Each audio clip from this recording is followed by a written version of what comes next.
아까 출입문에 들어오는데 그 최태욱 자매가 저보고 일회용 목사님 안녕하십니까? 그렇게 말하더라고요.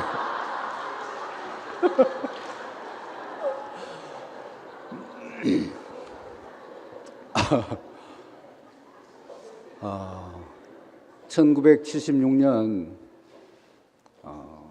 그 여름에 그 목사님 만난 이후로 40여 년 이 교회 생활을 하는 가운데 목사님을 대신해서 그 일회용으로 쓰이기는 처음입니다.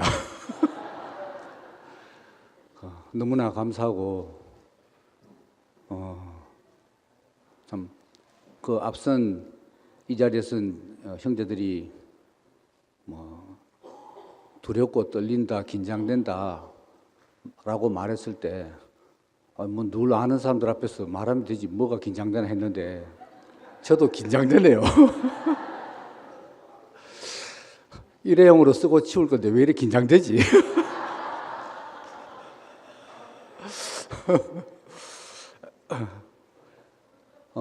이 시점에서 저를 이 자리에 세운 것은 아까 성규 형님이 말씀하셨듯이 이 복음 확산의 열기가 교회에서 뜨거워지고 있는데 그 열기의 온도를 좀 더욱더 올려라 하는 교회의 요구로 쓴 게 아닌가 그렇게 생각이 됩니다.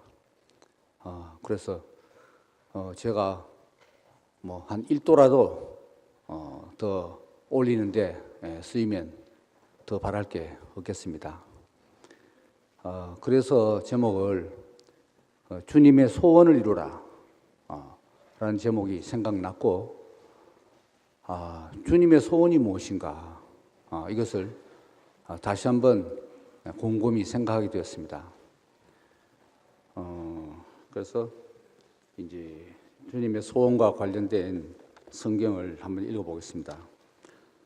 창세기 1장 26절에서 28절까지인데 하나님이 가라사대 우리의 형상을 따라 우리의 모양대로 우리가 사람을 만들고 그로 바다의 고기와 공중의 새와 육축과 온 땅과 땅에 기는 모든 것을 다스리게 하자 하시고 하나님이 자기 형상 곧 하나님의 형상대로 사람을 창조하시되 남자와 여자를 창조하시고 하나님이 그들에게 복을 주시며 그들에게 이르시되 생육하고 번성하여 땅에 충만하라 땅을 정복하라 바다의 고기와 공중의 새와 땅에 움직이는 모든 생물을 다스리라 하시니라. 성경의 모든 구절이 주님의 소원을 표현하는 말씀들이지만 그 중에서도 대표적으로 방금 읽은 이 창세기 1장 26절에서 28절 이 말씀이 그 하나님의 소원을 가장 집약적으로 표현하는 구절이 아닌가 그렇게 생각이 됩니다. 하나님이 왜 천지를 창조했느냐, 왜 사람을 창조했느냐, 그것은 하나님이 자기 소원을 이루기 위해서였다는 거죠. 그러니까 하나님이 지금 보이지 않는 하나님이 사람들에게 존재하는지 존재하지 않는지도 잘 모르는 마당에 하나님이 소원을 가지고 계신다. 어떻게 그것을 알 수 있을까요? 그러니까 이 지금 사람들의 문제는 뭐냐 하면 많은 무신론자 있지 않습니까? 그것도 많은 다른 신들을 믿는 사람이 있다는 거죠. 그러면 첫째, 신이 있느냐 없느냐 이거부터 해서 그럼 또 왜 꼭 하나님이냐? 너희들이 하나님이냐? 그리고 그 하나님이 무슨 소원을 가졌냐? 어떻게 알 수가 있습니까? 이것이 저의 인생에서도 아주 궁극적인 문제였죠. 그래서 어떨 때는 무신론으로 빠졌다가 어떨 때는 유신론으로 돌아서고 또 아니다. 무신론이 맞는 것 같다. 저의 생각과 저의 헤아림으로서는 하나님이 있는지 없는지 도무지 판가름할 수가 없었습니다. 그래서 제가 대학교 1학년 때 교회 문을 두드리고 기독교에 입문했을 때 그 성경과 믿는 많은 사람들을 보면서 하나님이 존재하는 모양이구나. 그런 믿음이 생기게 되었죠. 왜냐하면 하나님이 계시지 않다면 어떻게 이 긴 역사를 통해서 성경이 기록되었고 또 그 긴 세월을 통해서 많은 사람들이 하나님을 믿는가. 이런 긍정적인 생각으로 바뀌니까 하나님 존재하는구나. 이까지는 되었습니다. 근데 그 하나님에 대해서 이제 하나님은 전능자시구나. 전능자가 인간에게 은혜와 자비를 베풀기 위해서 자기를 믿으라고 하시는구나. 그렇게 알았기 때문에 주 예수님의 이름을 힘입어서 저는 저의 소원을 이루어주는 하나님을 찾았던 것이죠. 그게 수년간 지속되었습니다. 그런데 간절히 제가 이룰 소원이 너무 많았기 때문에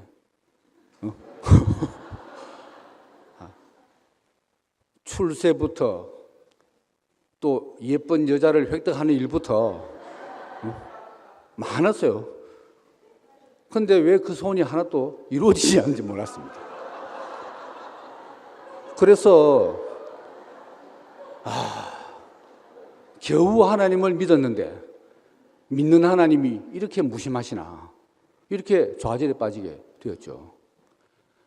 그러다가 1976년 CCC에서 이엘레 목사님을 만나게 되었습니다. 거기서 발견한 놀라운 사실이 하나님은 인간에게 간절한 자기 소원을 가지고 계시는구나 하는 것을 처음으로 알게 됐습니다.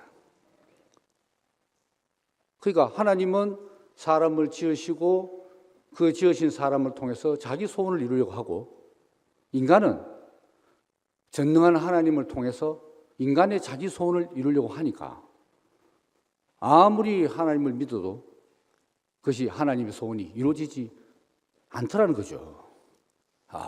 그래서 저의 부름받음은 결국 CC에서 이엘레 목사님을 만남으로 말미암아 하나님의 부름이 본격적으로 시작이 되었습니다. 그래서 하나님은 여기 이 텍스트에 나와 있는 대로 어떤 소원을 가지고 계시는가, 인간에게 어떤 소원을 가지고 계시는가. 그런데 그것이 바로 자신은 영적 존재니까 자기를 표현할 매개체, 형상이 필요하다. 성경에 분명히 하나님 자기 형상을 따라 자기 모양대로 사람을 만들라고 되어 있지만 전혀 거기에 대해서 관심이 없고 무지에 빠져 있다가 그 말씀을 살려내는 인도자로 말미암아서 그럼 내가 하나님의 형상으로 지어졌단 말인가. 나 같은 놈이 이렇게 생각이 된 거죠. 이렇게 문제투성인 내가 원래 지어지기는 항상 하나님의 형상이 되라고 지어졌단 말인가. 여기에서 제가 20살 때 1974년에 철학과에 진학해서 인간이란 무엇인가? 나는 누구인가? 이 문제를 눈에 흙 들어가기 전에 한번 알고 죽어야 되지 않겠나? 내가 거지가 되는 한이라도 내가 누군지를 한번 알고 죽어야 한이 없지 않겠나? 이런 마음으로 철학과를 들어갔거든요. 그런데 주님의 빛 비추심으로 말미암아 너는 나의 형상이 되기 위해서 지어졌다. 이 말이 계시된 것입니다. 저희 목자를 통해서. 그 빛이 비치니까 저를 둘러싼 모든 문제가 한꺼번에 다 해결되고 그날로부터 오늘날까지 나는 누구인가? 이 철학의 궁극적인 질문, 대표적으로 철학자 칸트가 말하기를 인간은 묻지 않으려 묻지 않을 수 없고 그 물음에 대답할래야 대답할 수 없는 문제로 고민하고 있는 존재다. 대답이 안 되면 이건 순수 이성 비판 서문에 나오는 말입니다. 대답이 안 되면 안 물으면 될 거 아닙니까? 근데 인간의 본성이 내가 누구인지를 묻지 않으면 안 된다는 거죠. 모든 인생의 궁극적인 질문, 나는 누구인가입니다. 수년 전에 그 불교의 법정 스님이 살아 계실 때 오대산 산사에 혼자 지내는데 TV 기자가 찾아가서 인터뷰를 했어요. 그 TV 나오더라고요. 스님, 이 적적한 산에 무섭지도 않습니까? 어찌 여기서 혼자 지내십니까? 그건 절도 아닙니다. 혼자 집을 짓고 살았어요. 그러니까 내 일생의 화두는 나는 누구입니까? 입니다. 나는 이 화두를 풀기 위해서 혼자 여기서 있습니다. 이렇게 말하더라고요. 그 대목을 보는데 얼마나 감사한지, 그 대단한 분이 그렇게 혼자 수행을 하고 사색을 하고 해도 못 푸는 문제를 우리는 하나님의 빛비치심으로 말미암아 단번에 알게 되지 않습니까? 나는 누구인가? 나는 하나님의 형상이다. 형상이다. 그날 이후로 나는 누구인가? 라는 질문이 제 인생 사진에서 사라졌습니다. 그게 너무나 아이러니하죠. 그 질문이 없는 사람이 지금까지 철학과에 몸담고 있다는 그것도 참 보통 일이 아닙니다.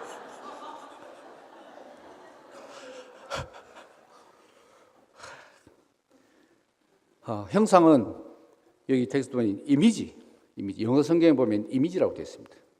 이미지 오브 갓, 하나님의 형상. 이미지가 뭡니까? 표현체. 예를 들면 유명한 화가 모네가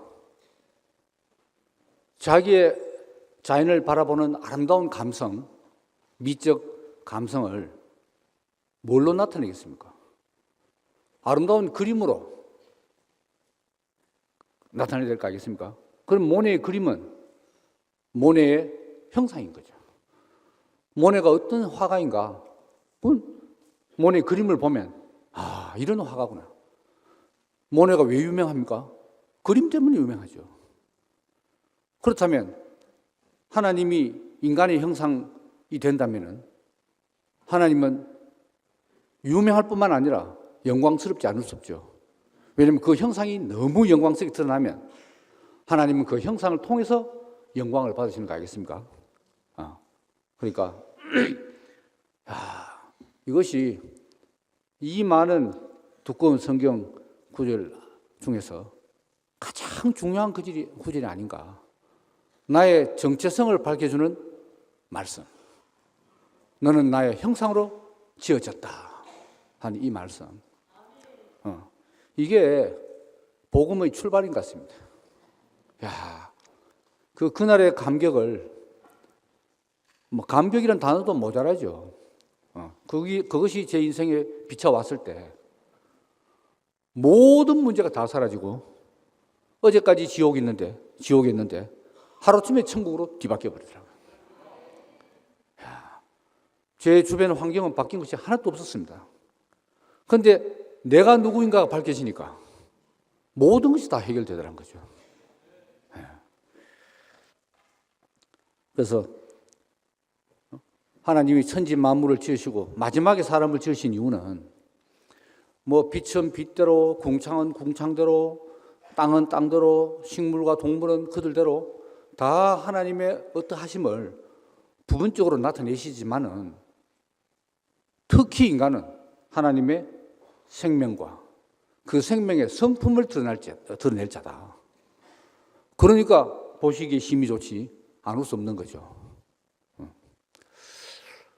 그런데 보통 보면은 텍스트를 많이 보시는데 저를 많이 보시네 이게.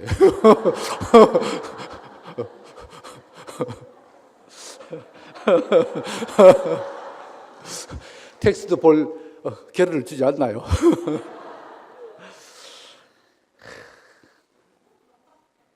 그러니까 그런 것 같아요.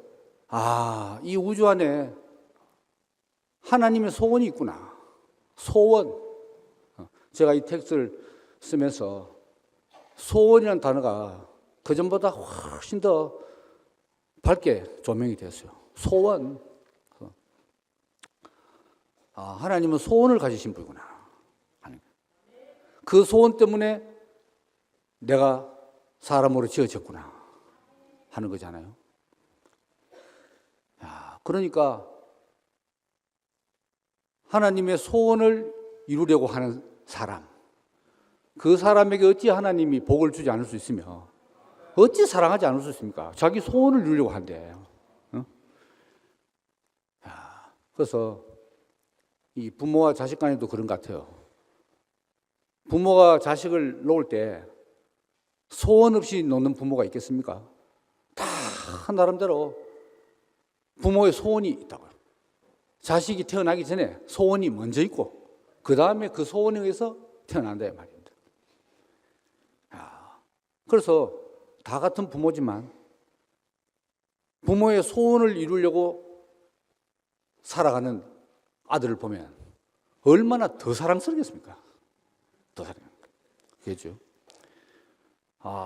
이 대목에서 전번에 이 자리에 쓴 우리 이영화 형제가 생각나더라고요. 이 부모의 소원과 자식의 소원 이걸 때. 이영화 형제가 옛날에 이 교회 와서 간증을 할 때 이런 말을 했습니다.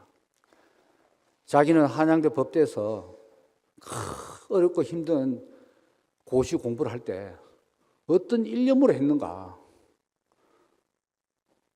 시장에서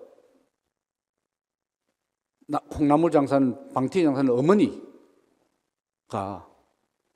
엄마 나 합격했어 라고 소식을 전할 때, 합격 소식을 전할 때 어머니 아버지가 얼마나 기뻐하실까.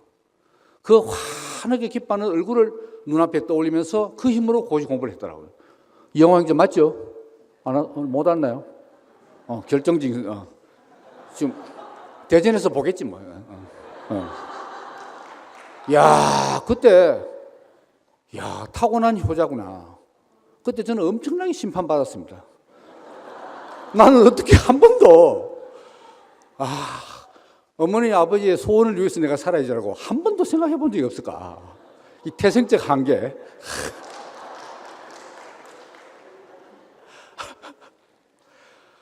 그런 제가 하나님을 믿은들, 예수를 따른들 어떻게 그 소원을 이루는 생각을 하겠습니까?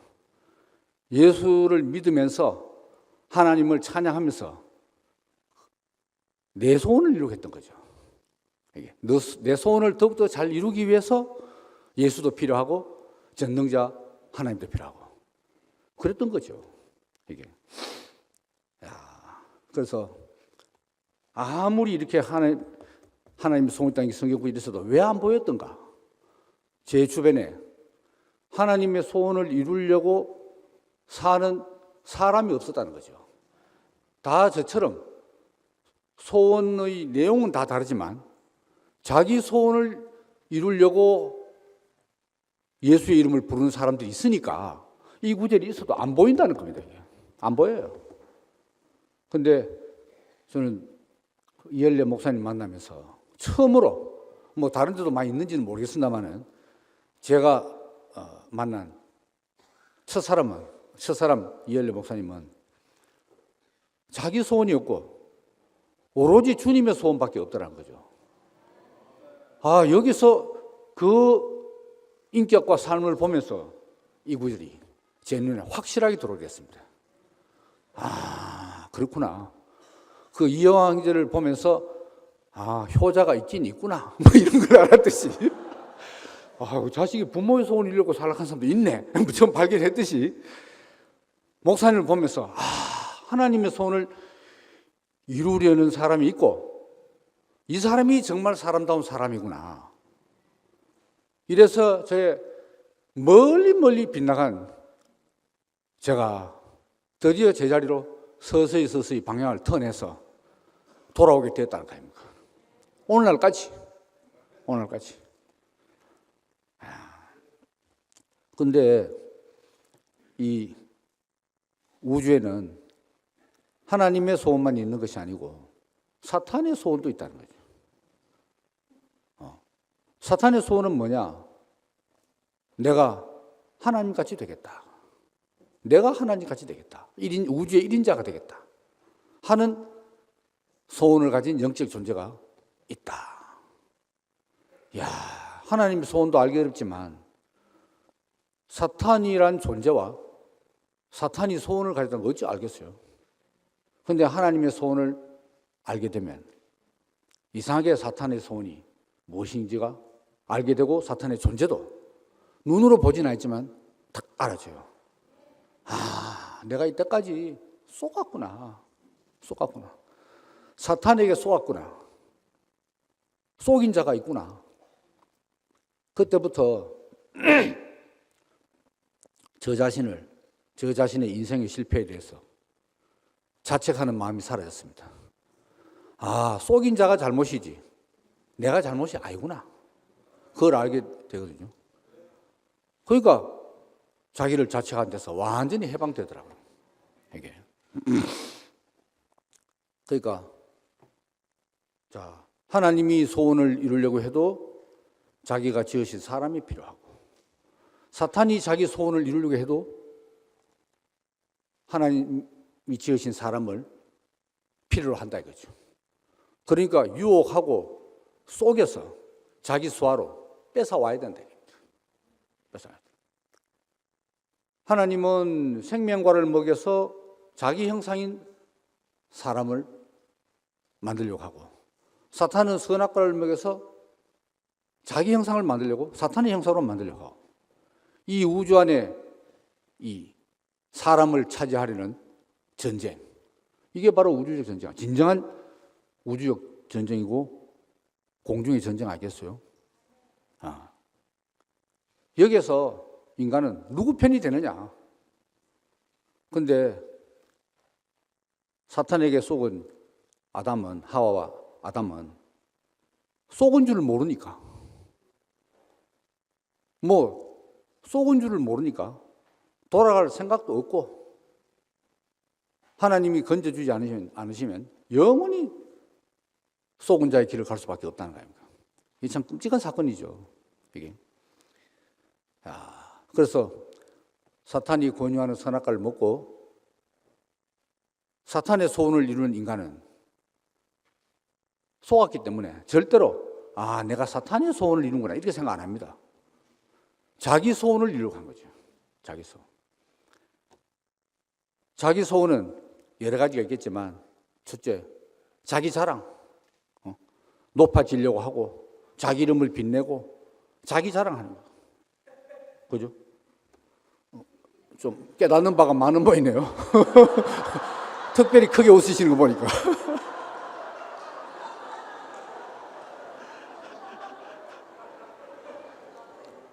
그리고 내 마음대로 하려는 자유자가 되는 거예요. 내 마음대로 하고 높아져서 자랑할 것이 많고 그렇지만 이 두 가지가 궁극적인 인간의 소원 아니겠습니까?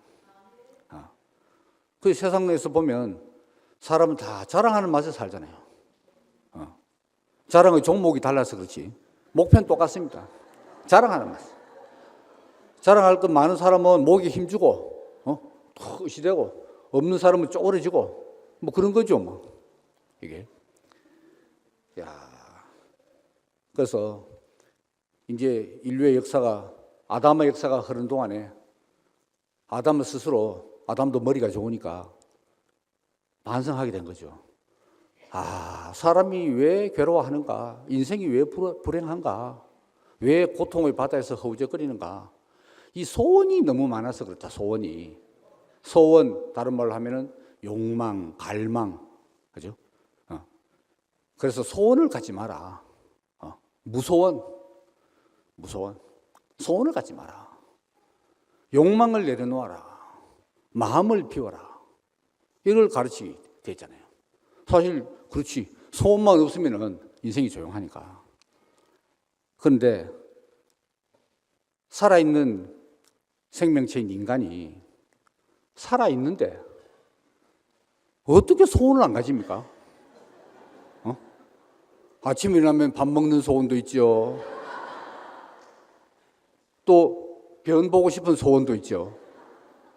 다 살아있다는 자체가 소원하는 건 거라. 그래서 산다는 것은 사랑하는 것이다. 산다는 것은 소원하는 것이다. 그거 아닙니까? 소원하는 거. 그런데 이 소원을 내려놓으려 하니까 세상을 떠나야 되고 혼자 눈 감아야 되고 가능하면 안 먹어야 되고 숨도 천천히 쉬어야 되고 이런 거 알겠어요? 저도 그것이 너무 거룩하게 보이고 멋있어 보여가지고 긴 세월은 아니지만 조금 흉내를 내려고 많이 했죠. 너무 멋있는 거야. 탁 비운 사람. 뭐 방하 탁 풀어헤치고 내려놓고. 그런데 사 목숨이 그렇게 하기는 너무나 힘들다는 거죠. 살아있는데 그렇게 되려면은 식물인간 되면 되겠죠. 식물인간. 그럼 살아있는데 소원은 없어. 목숨 앞두시고. 야, 그러니까 참 쉬운 일이 아니라는 거죠. 해탈, 뭐 황골탈퇴. 그래서 그런 가르침을 쭉 가르치고 있는데 어떻게 대부분의 불제자들은 네 소원을 내려놓으라는 부처님 앞에 가서 소원 성취 적힌 양초 케이스를 열어가지고 소원 빌려고 그 앞에 촛불을 밝힙니까? 너무나 어처구니 없는 일이죠. 그리고 마찬가지로 거의 대부분의 기독교인들은 나의 소원을 이루려고 나는 너희들을 지었다라는 주님 앞에 가서 주시옵소서 뭐 미십니다 뭐 하면은 뭐 어찌 됩니까 그게? 안 그렇겠어요? 그 사실은 기도 내용 길 것도 없어요. 자기 소원만 해도 많은데 그것만 해도 긴데 거기다가 자기 소원만 또 하기는 조금 양심의 가책이 되잖아요. 또 좀 속 보이잖아요. 그러니까 핵심은 자기 소원인데 이 대한민국의 자유와 번영부터 해가지고 이 전 지구상의 전 인류의 축복과 함께 우주의 번영을 하나님께 기도하는 거라. 사실 내용은 자기 소원성이 장한 거지. 일가 친척부터 뭐 다 해가지고 그 자기 소원. 안 그렇습니까? 그러니까 저는 거기서도 해방을 됐습니다. 내 소원을 포기해야 되는 이 불가능에 가까운 요구, 거기서 시달리다가 인간은 살아난 소원을 없앨 수는 없다. 그러니까 내 소원에서 하나님 소원으로 대체돼 버리면 되는 거라. 그게 구원 아닙니까? 구원. 소원이 대체되면 되는 거라. 그런데 그것도 제 스스로 대체를 못하죠. 하나님이 부르셔가지고 일생을 통해서 100% 자기 소원으로 채워진 사람을 빚어가신다는 거잖아요. 성경의 주인공들은 구약 신약을 막론하고 이 성경의 주인공들은 다 그런 인물들 아니겠습니까? 원래는 자기 소원으로 가득 찬 사람인데 하나님의 부르심을 받고 하나님의 다루심에 의해서 나중에 하나님의 소원만 남는 사람이 되었다. 그거잖아요. 뭐 어려울 것도 없어. 저는 이 보통 글이 아닙니다. 앞면 뒷면 두 페이지에 이 두꺼운 성경 다 압축되어 있습니다. 한번 잘 봐요.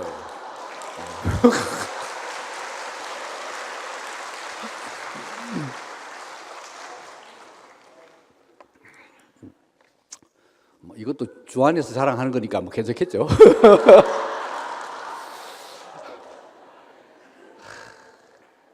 그래서 하나님은 자기 소원을 절대로 포기하지 않으시는 분이다.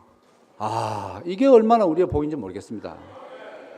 하다 안 되면은 모르겠다. 네 마음대로 해보라. 이러면 우리 인생은 끝입니다. 근데 끝까지 포기하지 않으신다는 거. 와, 이 하나님의 끈질긴 소원 집착증 때문에 오늘날 우리에게까지 구원의 손길이 미쳤다 하는 거 아닙니까?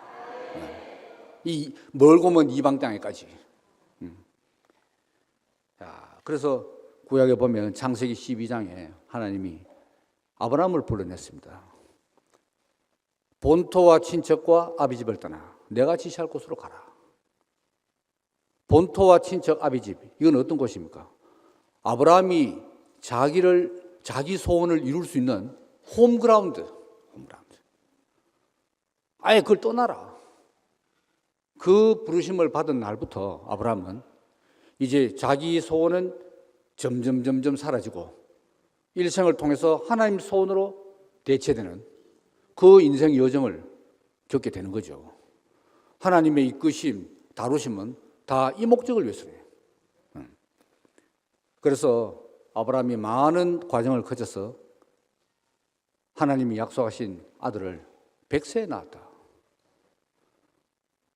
자기의 육신의 가능성, 출산의 가능성이 제로가 됐을 때, 그때 하나님이 이삭을 주셨다. 90세 사라가 장막 뒤에서 너무 어이가 없어서 피식 웃었다. 그래서 이삭이 웃음이라는 의미라고 그러잖아요. 말도 안 된다.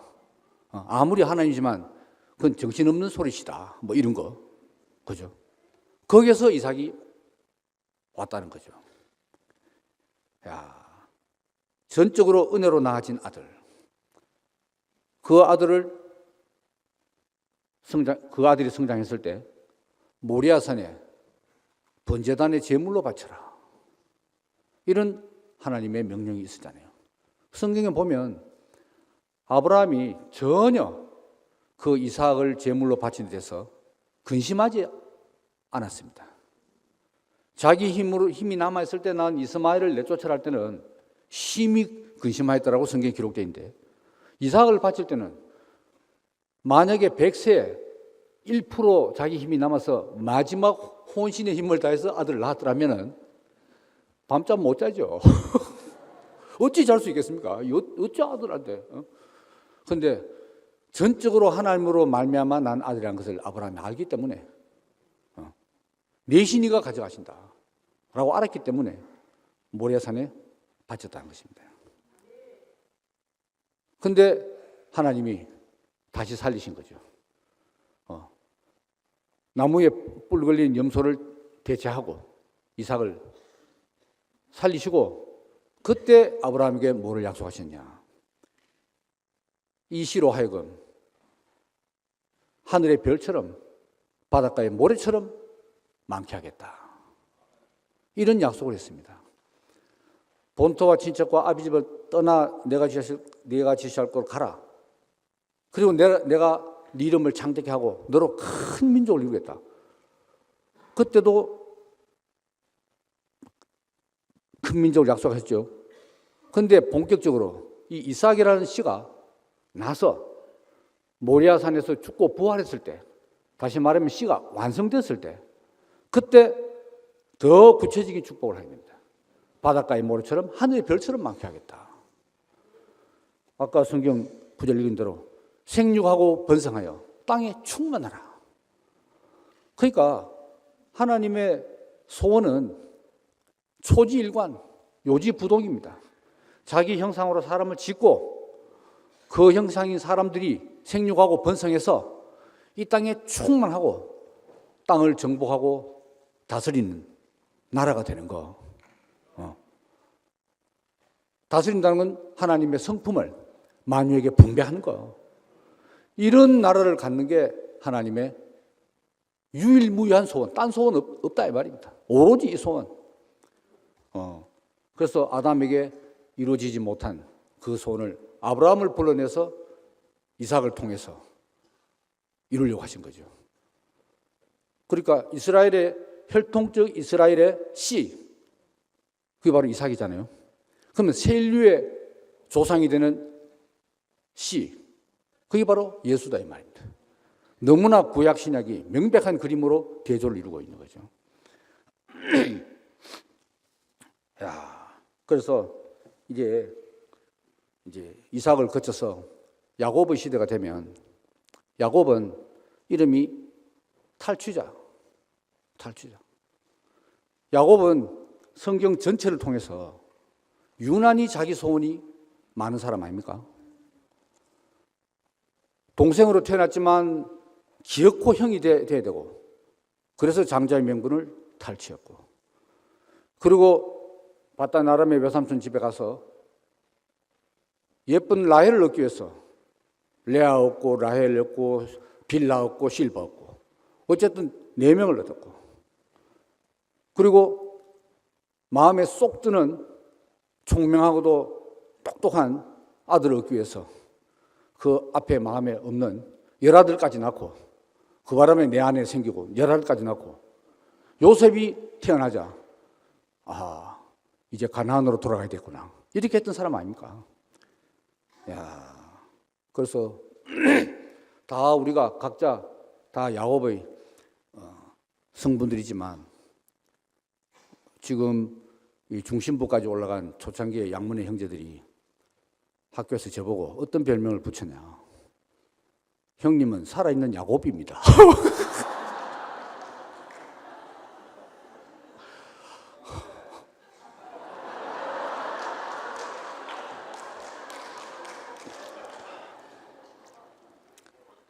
그 말이 맞는 것 같아요. 이 많은 성경 인물들 중에 야곱을 보면 어찌 저를 보는 것 같은지. 그리고 목사님이 창세기 말씀 중에 야곱 대목에서 120% 내 귀에 다 돌아.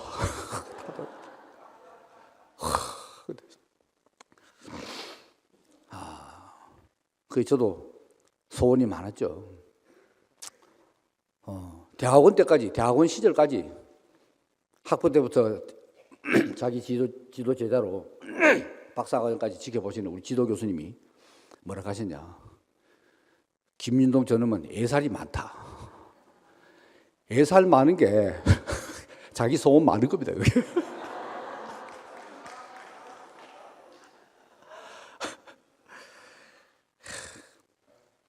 그러니까 저도 참 오늘날까지 다rum을 봤는데 나름 고생만 했습니다.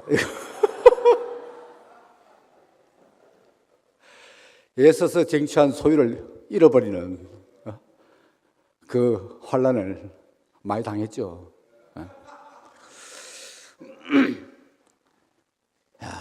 근데 그 야곱이 130이 되었을 때, 식구들이 기근으로 다 굶어 죽게 되었을 때, 양식 보내러 애굽에 보낸 아들들이 돌아와서 하는 말이 베냐민을 꼭 들고 와야 된다고 합니다. 할 때 야곱은 처음에 뭐라 그러냐. 베냐민은 절대로 안 된다. 요셉 읽고 베냐민마저 이러면은 이 허연 머리가 내 음부에 내려갈 때 어떡하겠냐. 절대로 굶어 죽는 하더라도 그렇게 베냐민은 못 내려버린다. 그렇게 했던 야곱 아닙니까? 근데 아들들이 울면서 그러면은 베냐민만 우리 다 굶어 죽습니다. 베냐민 안 들고 오면 애굽의 총리가 얼굴을 보지 않겠다고 합니다. 하니까 어떡하겠어요.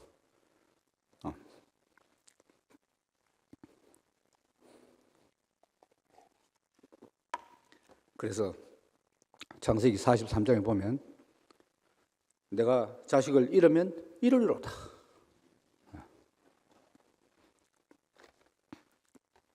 그렇게 말했습니다. 여기에서 야곱의 자기 소원이, 일생의 자기 소원이 다 끝나게 된 것이죠. 그래서 애굽에 내려가서 바로를 축복할 때 내 나이, 그대 나이가 몇 세뇨? 물었을 때 내 나이 나그네 세월 130년을 살았습니다.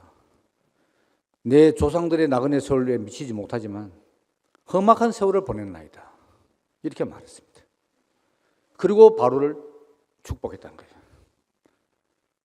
자기 소원이 다 끝난 사람이 자기 소원을 다 이룬 사람을 오히려 축복하는, 그런 역전 드라마가 펼쳐진 것이죠. 그리고 12아들들 죽기 전에 축복 예언할 때 어떻게 육신의 아버지로서 그런 내용을 말할 수 있겠어요? 그런데 그때는 이미 야곱의 눈, 야곱의 판단, 야곱의 감정, 야곱의 의지는 하나님의 의지와 판단과 안목으로 바뀌어가지고 하나님을 대신하는 사람이 아니면 자기의 육신 아들에게 저주를 내리는 어떤 그런 말을 하겠어요. 축복받을 자에게는 아들에게는 축복을 하고 저주를 받는 저주에 가까운 말을 하게 된다. 야, 이 얼마나 놀라운 변화입니까? 연단과 성숙을 거쳐서 그리고 야곱의 성숙이 요셉을 통해서 세상을 통치하게 됐다. 이게 생육하고 번성하여 땅에 충만하라. 땅을 정복하고 다스려라 하는 거 알겠습니까? 그 이후로 이제 아시다시피 이스라엘 백성들은 400년이 지난 동안 후반부에 가서 애굽의 노예로 전락했다는 것입니다. 노예로. 그런데 노예로 전락은 했지만 그 풍요로운 애굽 땅에 사는 바람에 야곱의 70명의 식구들이 200만에 육박하는 민족으로 커졌다는 거죠. 그 야곱이 양식 때문에 또 아들 요셉을 만나러 애굽에 내려갔을 때, 야, 내 후손이 400년 여기 살겠다. 어떻게 알았겠습니까? 그리고 200만으로 불어날 걸 어떻게 알았겠어요? 이게 다 소원을 이루시는 하나님의 목적과 계획 때문에 하나님이 하신 일이죠. 야, 그래서 일단 하나님은 이 땅 위에 자기의 형상으로 활동하는 사람이 땅 끝까지 충만해야 되니까 결국 200만으로 불려놓고 일단 뭐 좀 끝에 고생하더라도 하나님은 그 신원한 소리가 하늘에까지 상달했지만은 아직 200만에서 10명 모자란다. 10명 더 태어날 때까지 좀 참아라. 이렇게 했겠죠. 제 짐작에. 200만은 채워야 되니까. 그래서 200만이 찼을 때 모세를 보내가지고 구원하신 거 아닙니까? 그러니까 나라가 되려면은 일단 백성이 있어야 돼. 백성이. 그런데 애굽의 백성은 되었는데 주권이 없다. 이 주권. 통치권이. 그러니까 그 통치권을 되찾기 위해서 출애굽에서 광야로 옮겼다. 그러면은 이제 모세를 통해서 하나님이 주권을 가지고 통치를 하시게 됐다. 그래서 이제 백성, 주권 이 두 조건이 갖춰있지 않습니까? 그런데 나라가 되려면 영토라는 또 조건이 있어야 되는 거예요. 그러니까 가나안 땅으로 들어가서 점령하지 않으면 안 된다는 거예요. 그래서 40년 동안 42곳의 여정을 거치면서 많은 연단 끝에 이제 하나님 백성이 될 자질을 갖추고 그리고 가나안 족속들을 무찌를 전투력을 갖추기 위해서 군대로 편성하게 됐다. 전번에 세훈 형제가 말씀할 때 이야기했듯이 출애굽에서 성막을 짓는 데는 1년 뒤에 그리고 그 다음 군대로 편성되는 39년이 걸렸다. 이 영토의 회복. 그래서 그들은 가나안에 들어가면서 주권, 백성, 영토라는 나라 구성의 3요소를 다 갖추게 된 거죠. 다 아시는 이야기를 또 해서 죄송합니다. 그런데 문제는 사사시대를 거쳐서 왕국시대로 지나다가 마지막에 결국 북이스라엘은 아수르에 남유다는 바빌로니아에게 멸망당하고 말았습니다. 그 아브라함에게 약속했던 하나님의 언약, 천하 만민이 너로 인하여 복을 얻을 것이다. 너 이름이 창대할 것이다. 했는데 그 아브라함과 이삭의 후손이 멸망당해버리면 그럼 하나님의 언약은 어떻게 되는 겁니까? 그럼 주변에 족속들이 꼴 좋다. 저게 나라냐? 뭐 되는 거죠. 저게 하나님 나라냐? 결국 멸망하고 만에 하고 조롱할 거 아닙니까? 그 이스라엘이 존망의 위기에 놓였을 때 유명한 선지자들이 수두룩하게 나왔죠. 그 중에 대표자가 이사야와 예레미야. 근데 하나님은 예레미야의 입을 통해서 뭐라고 하셨냐? 나의 법을 그들의 속에 두며 그 마음에 기록하여 나는 그들의 하나님이 되고 그들은 내 백성이 될 것이라. 예레미야 31장 33절. 선지자들은 이스라엘의 패망의 원인을 어떻게 진단했냐? 너희들이 하나님의 말씀을 지키지 않아서 그렇다. 말씀 지켜야 돼. 율법을 지키지 않았고 우상숭배를 해서 그렇다. 율법 지키지 않으면 우상숭배 하겠죠. 근본 원인은 말씀을 지키지 않아서 그렇다. 그런데 왜 지키지 않았는가? 이스라엘 백성들이 지키려고 노력을 하지 않았는가? 그렇지 않습니다. 모세는 우리 신명기에 보면 신명기 후반부에 이제 자기는 요단강 이편에 있고 이스라엘 백성들을 여호수아를 앞세워서 가나안 땅을 점령하러 보내야 되는데 숨 떨어지기 직전까지 모세가 안심을 못한다는 거죠. 저 녀석들이 가나안에 들어가서 이제 살만하면 여호와의 말씀을 등한히 여길 거다. 그리고 견눈 돌릴 거다. 모세가 이렇게 짐작하게 된 거죠. 이게. 그래서 거듭 진짜 거듭 잔소리 하면서 당부하고 마지막에는 내가 노래를 지어줄 테니까 가서 너 그냥 잘 안 외워지지? 노래 만들어 외워라 해서 노래를 지어가지고 지난번 장년부 그 모임에서 지난 화요일 날 이혜원 형제가 우리 지금은 잘 안 부르는 옛날 찬송가 4절까지 그거 다 외우고 있대요. 그 비상한 기억력이. 그 노래로 했으니까 혜원 형제도 외우지. 그렇게 안심이 안 된다. 왜? 돌에 새겼고 먹으로 종이에 썼으니까 지키려는 사람하고 지키려는 말씀하고 도저히 하나가 안 된다. 그러면 집에 아예 벽지를 하나님 말씀 적힌 벽지로 도배를 하면 지켜지겠습니까? 눈 뜨면 좀 천장에도 보면 그래도 안 된다네. 이게 옛날 우리의 종교 생활의 문제이고 한계 아닙니까? 아무리 외우고 요절 시험 쳐도 그게 내가 못 지키는 말씀입니다. 이게 구약의 한계, 옛 언약의 한계다. 그러니까 내 법을 그들의 속에 두고 그들의 마음에 기록하겠다는 것은 바로 내 생명이 너희 생명이 되게 하겠다. 너희 안에 생명을 불어넣겠다 하는 새 언약의 약속이죠. 이게. 그러니까 이 구약과 신약, 예표와 실제, 이것은 하늘과 땅 차이라고 할 수 있죠. 이제 뒤로 넘어가 볼까요? 시간이 상당히 지났는데 아직 반 페이지밖에 못했네.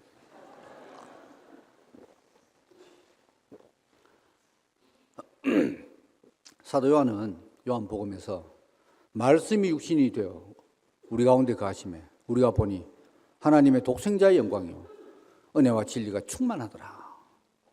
그렇게 증거하지 않습니까? 바로 예레미야가 남유다가 망할 때 예언한 그 예언의 성취가 바로 우리 앞에 있는 이 예수님에게서 성취되었다. 그걸 확증하는 말이죠. 말씀이 육신이 되었다. 그러니까 구약과 신약의 차이. 신약은 성육신의 세계, 구약은 비성육신의 세계. 뭐 그런 말 안 씁니다만은 금방 떠올랐습니다.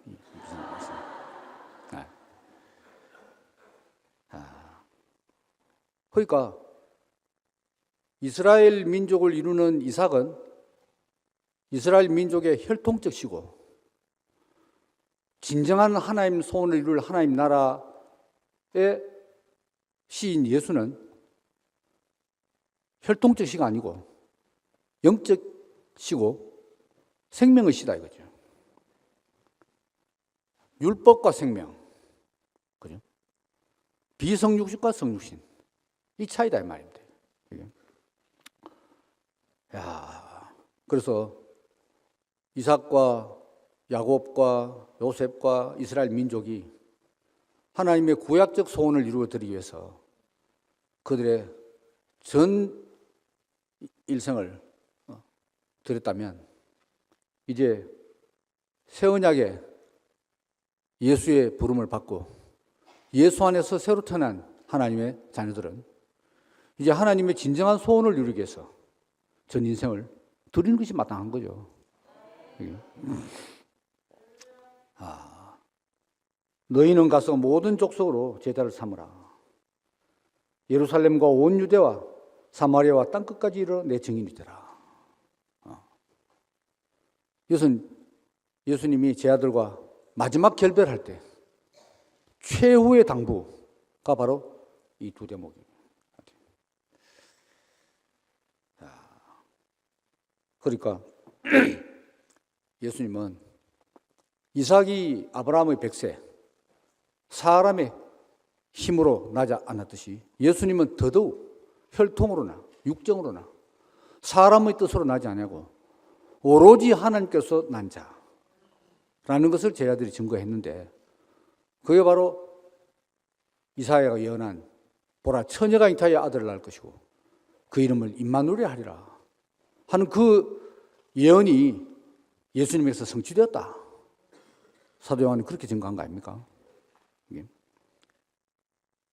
그러니까 성령으로 잉태되었다, 처녀가 잉태했다 하는 거, 이건 전적으로 하나님부터 왔다는 것이죠.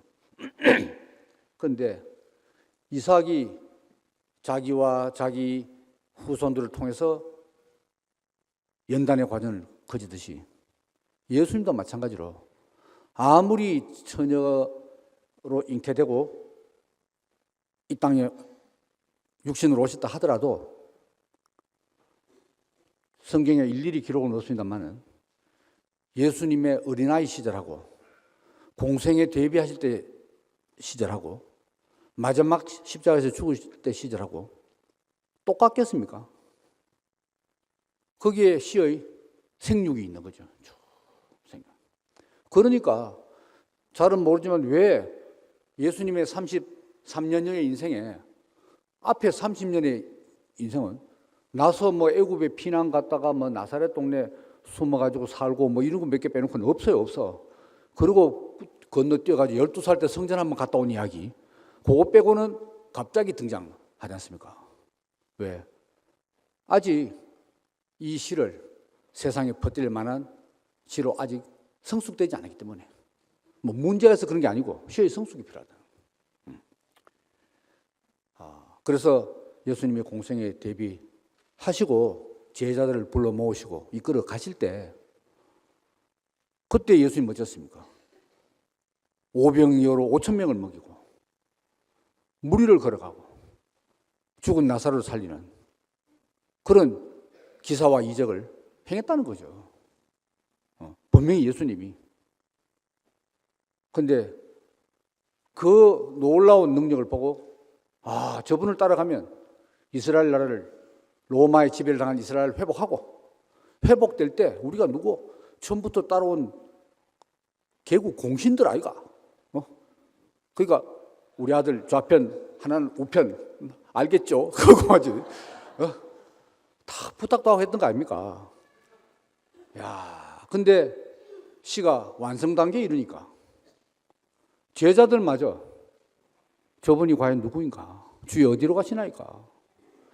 죽은 자 가운데서 다시 산 것이 뭐냐? 니는 아나? 니는 아나? 모른다. 나도 모른다. 이렇게 됐다는 거 아닙니까? 예수님의 죽음과 부활. 그러니까 예수님이라는 새 인류의 시가 완성에 이르는 것은 예수의 십자가의 죽음이란 거죠. 그러니까 제자들이 처음에 자기 소원을 가지고 예수님을 따랐습니다. 처음에 베드로가 어떻게 따랐나요? 밤새도록 그물을 한데 고기를 못 잡았어. 근데 해변가에서 그물 반대편으로 던져보게 하니까 예? 던지니까 배가 가라앉을 정도로 고기를 잡았다 아닙니까? 근데 예수님이 가면서 나를 따르라. 그러니까 안 따를 수 없지. 그렇게 능력 있는 분이 돼. 그죠? 야, 제자들은 야, 그러면 이분 통해서 내가 뭐 엄청난 재산을 모으구나 이런 건 아닌 것 같아요. 그 사람들은 어부지만 아주 숭고한 이 의지를 가져서 숭고한 이 이상을 가져서 이 로마 식민지에서 이스라엘을 회복 이런 애국자들이었단 말입니다. 근데 저는 뭐 그 정도도 안 되고 목사님과 교회를 만나서 제 소원을 이루는 기반을 마련하기 시작했는 거죠. 야, 정말 좋대요. 왜 그리 나를 사랑해줘? 뭐 잘한 것도 없는데 왔다는 이후로부터 그날부터 해가지고 아름답니 뭐 입만 띠만 영광스럽니까 하고 맞지 뭐. 그 총각 시절에 자매들이 말이지 막 윤도현 형제 막 하고 이러면은 간증을 할 거 없어도 해야 됩니다. 그거. 왜 장가를 잘 가야지. 잘 가야지. 총각 형제들하고 경쟁하면서 누가 박수를 더 많이 받나 막 다 신경 쓰면서 있잖아요. 하죠. 그리고 제 인생에 그런 유능한 상담자가 없어요. 가정 문제, 개인 문제, 취업 문제, 학업 문제 모르면 처방이 똑 떨어집니다. 경험 많이 봤어요. 야, 어떻게 지혜로우신지. 그리고 이 국가를 보는 눈도 달라져요. 똑같이 신문인데 읽고 나면 목사님 보는 눈은 정확해. 그래 또 아플 때 또 약지 주지요. 약까지. 몸에 해롭다 하면 안 되지. 양이들이 많기 때문에. 양약도 좋지만은 특히 목사님이 전공 한약. 부작용 없고 말이지. 근원을 치료하는 한약. 그러니까 저는 야, 이분과 이 형제 자매들만 있으면 내 인생 이제 만사형통. 할렐루야. 내가 신앙생활에서 과거에 이루지 못한 소원을 진짜 다 이뤘거든. 그래서 뭐 목사님 덕분에 이제는 장가도 가고 말이죠. 했던 거 아닙니까? 그래서 지도 교수님이 돌아가셨지만은 대학원 다닐 때 김윤동 저놈은 대구교회 만나가지고 출세했다 하면서. 대구교회면 지놈이 어디 약사한테 장가가? 하면서.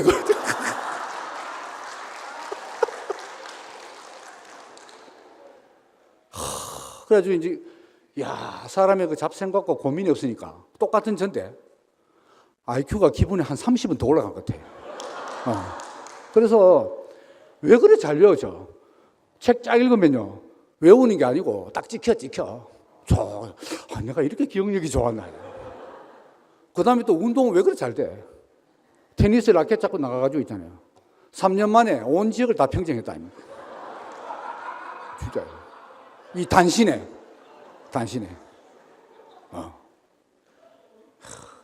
야, 이렇게 됐는데 어느 날 제자들이 꼭 그랬듯이 우리에게 평강과 안식을 주는 그 출처가 어딘가? 그는 관계 없었어요. 일단 내한테 오늘 혜택이 중요하니까. 그랬는데 유난히 계속 목사님이 십자가를 말씀하시니까 지겹도록 막 대십니다. 어저께 했는 거 똑같네. 뭐 십자가를 끝나가네. 그래서 알거나 모르거나 들은 풍이기 때문에 제가 얼마나 양문의 형제들, 당시의 양문의 형제들에게, 그리고 수업에서 저도 십자가를 이야기했겠어요. 그런데 어느 날 여름 집회, 부활생명이라는 제목으로 여름 집회를 한대. 제가 그때 집회 주제가를 그때 많이 지을 때 아닙니까? 갑자기 부활생명을 모르겠는 거라. 이야, 부활생명을 모른 채로 가사를 붙였어요. 그래가지고 데이트 쳤습니다. 그게 뭐냐? 나는 부활이요 생명이니 누구든지 그를 따르면, 그죠? 아주 신나는 거. 데이트를 쳤습니다. 근데 나는 몰랐어. 이야. 그래서 제 교회 생활에 아주 절체절명의 위기가 다가왔고 심각했습니다. 예. 그래서 그 몸부림으로 분열도 일으키고 그랬던 거죠. 야, 근데 제 아들이 결국 주님의 소원을 이루는 증인이 됐다는 거예요. 너희는 나의 증인이 되라. 증인이 되라. 아름답도다 좋은 소식을 전한 자들의 발이여. 그래서 이 초대교회가 탄생된대. 그 로마서나 사도행전을 보면 대표적으로 바울이 얼마나 많은 고난을 겪었는가. 이런 말할 수 없죠. 독사에도 물리고 40에 하나 감암매를 5번이나 맞고 돌로 맞고 능욕을 당하고 목숨 위기를 한두 번 겪은 것이 아니고 그렇게 해서 제 아들이 교회를 세웠습니다. 드디어 이 땅 위에 하나님의 소원인 하나님 나라를 건설하게 됐다 이거 아닙니까? 이 성경 이야기가 예수님의 말씀과 초대 교회 형제들에게 보낸 편지 아닙니까? 그래서 보니까 어찌 그렇게 예수님과 제 아들의 관계나 목사님과 우리의 관계가 그렇게 정확하게 오버랩된지 모르겠어요. 그래서 이제 목사님이 그 몇 년 전입니까? 그것도 한 15년 됐습니까? 그때 건강에 아주 심각한 그 위기가 와서 그 아름다운 김영숙 자매에게 편지를 보낸 그 편지. 그렇게 아름다운 시가 있을 수 있겠습니까? 거기서 부분을 발췌하자면은 끝에 나를 대신 살아줄 자가 누군가? 바위 틈 은밀한 곳에 있는 나의 비둘기가 아닌가? 소식을 전할 비둘기들이 지금 바위 틈에 있구나. 멀리 날아라.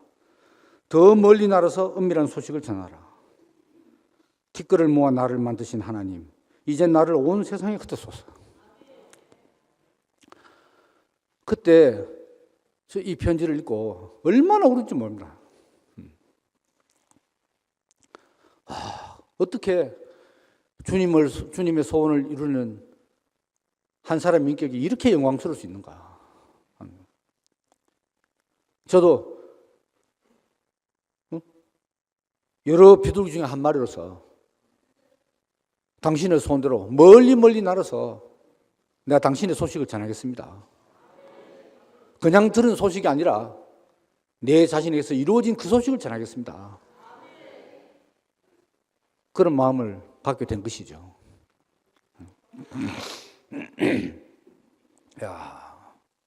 그러니까 성경의 무수한 주인공들 다 처음에는 자기 소원밖에 없었는데 아브라함이 그랬고 야곱이 그랬고 사도들이 그랬고 다 자기 소원으로 출발했는데 어떻게 하나님의 절대적인 은혜로 불러내심을 받아가지고 다루심과 이끄심을 거쳐서 이제 주님의 소원만 남게 됐는지 너무 신기합니다. 그래서 이번에 목사님이 주님이 연약한 나에게 십자가의 최종적 비밀을 밝혀주셔서 감사하다.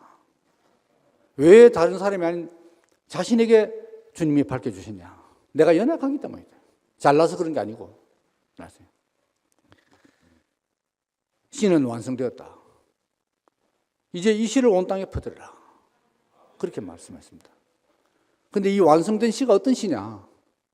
바로 십자가에서 하나님의 아들이지만 뛰어내리지 못하고 하나님 어찌하여 나를 버리시나이까라고 운명하신 그 예수님의 시 아닙니까?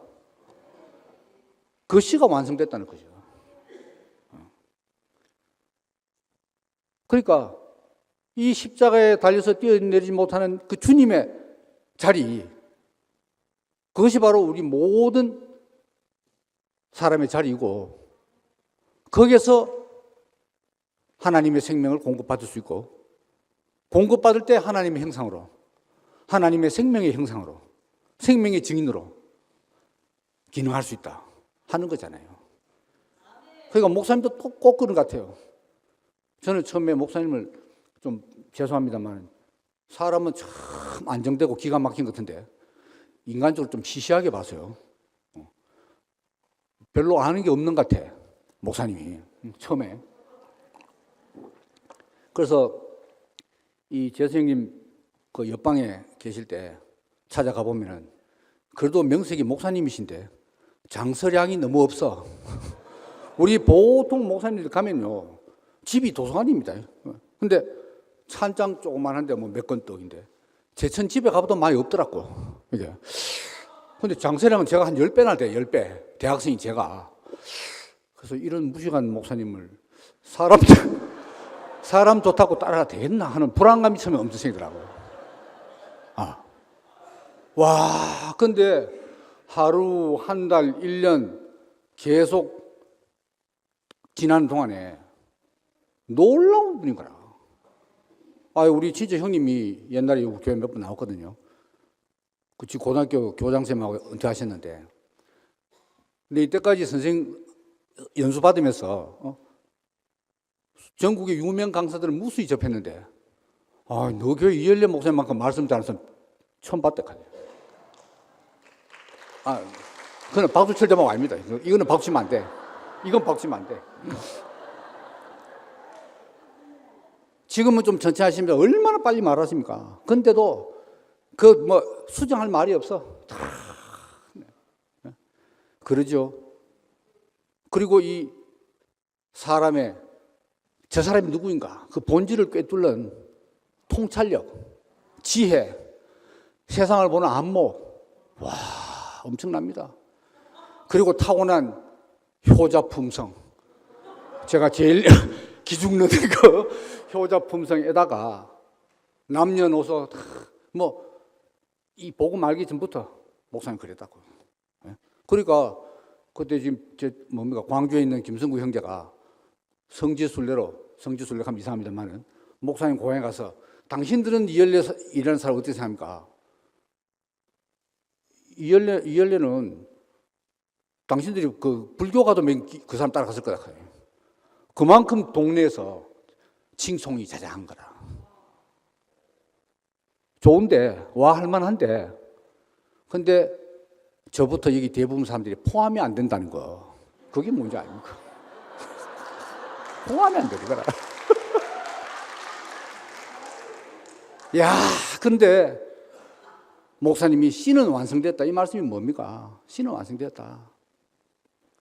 이제 누구라도 내 안에 포함될 수 있다. 주님의 운명에 우리는 다 같이 포함될 수 있다. 예외적인 인간이 없다. 그거잖아요. 이야, 이 복음입니다. 이 좋은 소식. 자, 아까 제가 말씀드렸지만 소원을 내려놓고 욕심을 안 부리면 근심 없지. 근데 그 석가모니의 말씀에 포함이 안 돼. 석가모니는 출가를 할 수 있는 결단력도 있고 6년을 버틸 수 있는 의지력도 있고 그렇잖아요. 비상한 지력을 가지고 있잖아요. 아무리 좋아도 우린 당장 출가를 못해. 저 출가 못합니다, 저도. 야, 근데 이번에 특히 지금 호흡 곤란으로 운명하시냐 마냐 하는 이 절체절명의 위기 상황에서 씨는 완성되었다. 그리고 구미 진희 형제 자세한 보고에 의해서, 이야, 목사님 지금 말씀은 못하지만 지금 중환자 침상에서 마치 십자가에 달려서 뛰어내리지 못한 예수처럼 자기 자신으로 인생의 운명을, 인생의 원래 위치를 보여주고 있다. 그 자리에 동참하지 않고 포함되지 않은 사람이 어디냐? 그거 알겠습니까? 야, 이 시가 완성됐습니다. 그러니까 이삭이라는 시가 완성됐을 때 하나님 이스라엘 민족을 약속하셨고, 예수의 시가 완성됐을 때 하나님 나라를 약속했잖아요. 그러니까 우리는 뭐 지금 전부 똑같이 내 소원 한도 없고 뭐 주님 소원다고 자신 있게 말할 수 있는 사람 손 들어보세요. 아무도 없네. 그럼 뭐 저도 손 못 들겠네요. 그러니까 이 소원을 우리가 일생 살아가면서 주님의 소원을 이루는 이 삶이 얼마나 영광스럽고 자랑스러운지 모르는 거죠.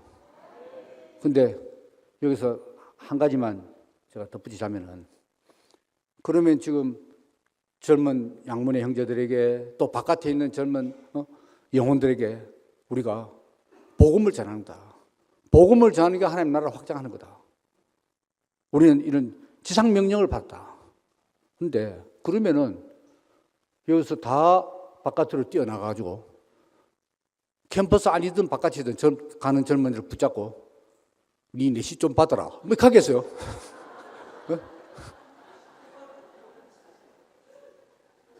복음 전파는 영적 전쟁인데, 영적 전쟁은 군대가 수행하는 거 아닙니까? 근데 세상의 전쟁도 전부 어떻게 다 군인이 되겠습니까? 전부 소총 들고 일선에 나가면은 뒤에서 총알은 누가 만듭니까? 그리고 다쳤을 때 치료는 누가 하며, 이 군복은 누가 만들고 헬멧은 누가 만듭니까? 보급부대가 있어야 돼요. 전번에 세훈이 형제가 이야기할 때 얼마 전에 처음에 태평양 전쟁이 나서 일본과 미국이 싸울 때 처음에 전력은 일본이 더 우수했다 그러네요. 한국 모함수도 더 많았대요, 미국보다. 그런데 전쟁이 진행될수록 왜 졌냐? 보급 능력에서 일본이 미국에게 상대가 안 되는 거예요. 엄청난 보급을 해대니까 일본은 나중에 우리나라 식민지까지 녹그릇, 노숟가락 걸어가지고 포탄피 만들어 하니까 어떻게 되겠어요? 야, 그러니까 그것도 포함입니다. 나는 지금 캠퍼스도 못 나가고 길거리도 못 나가지만은 내가 지금 하나님 나라의 확장을 위해서 내가 살고 있는 이것이 바로 전쟁에 참여하는 거고, 그 전쟁에 참여한 전사들을 귀하게 생각하는 거, 그게 자기가 나가는 거 아닙니까?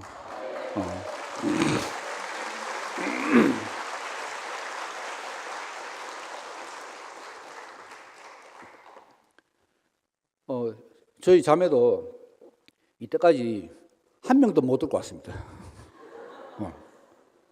한 명도 못.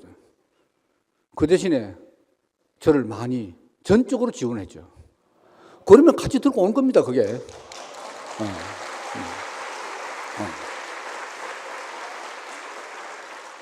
이 영적 전쟁을 수행한데, 그럼 들고 와가지고 니만 영광받고 난 먹고 니 시다바리가 이렇게 하면 안 됩니다.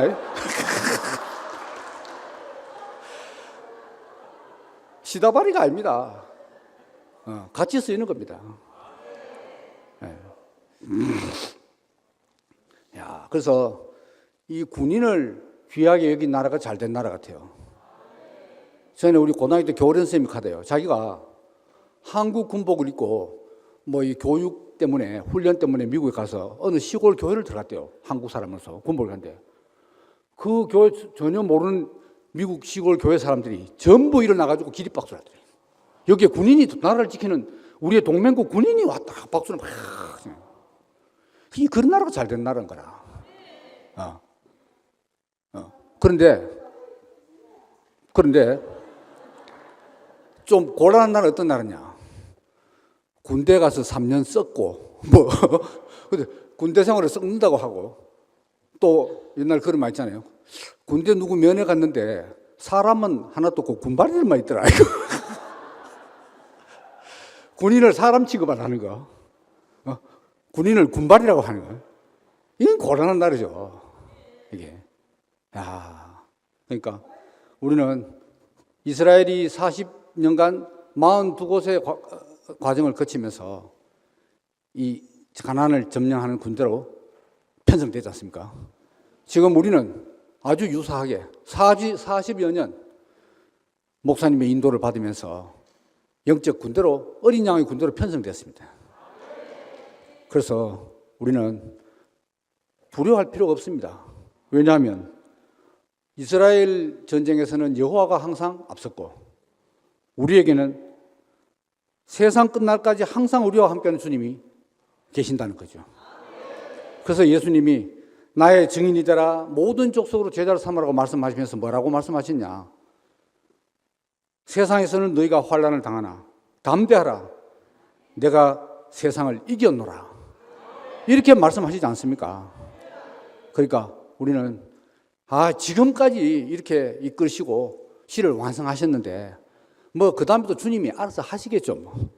너무 막 복잡한 계획 세우고 우리 영업 실적 올리듯이 보험 실적 올리듯이 그렇게 또 너무 신경을 써야 되지만 너무 인위적인 지략을 동원하면 자칫하면 부작용 생긴다고요. 그러니까 주님만 믿고 우리 한번 나가 봅시다.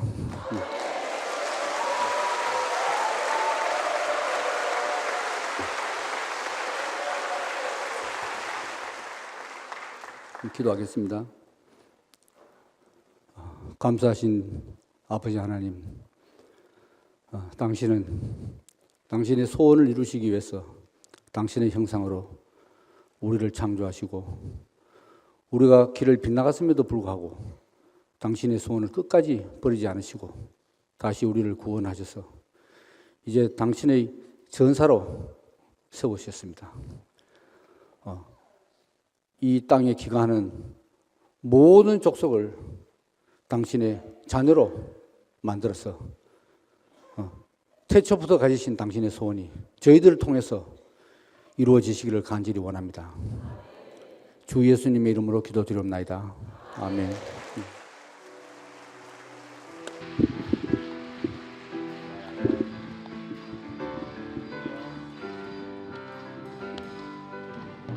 항상 준비하는 이 마음으로 자신의 옷깃을 여미며 살아가야지.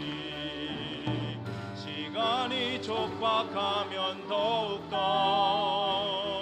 주를 나타내야지.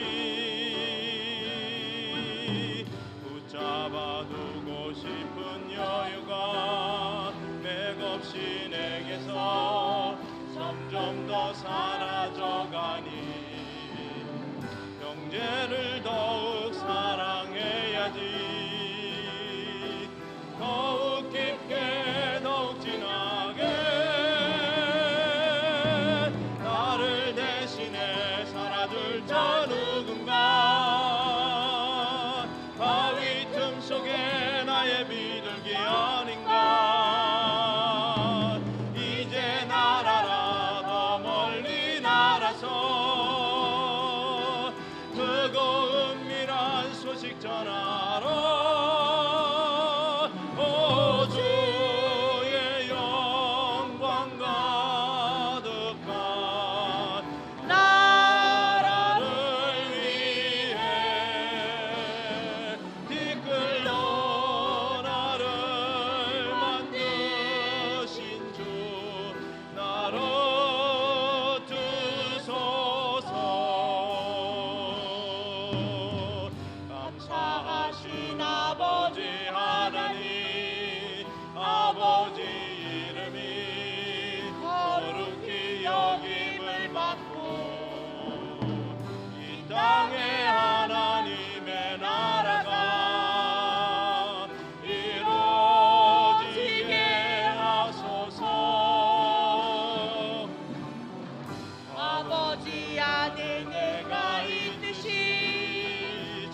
틈 속에 나의 비둘기 아닌가. 이제 날아라 더 멀리 날아서 크고 은밀한 소식 전하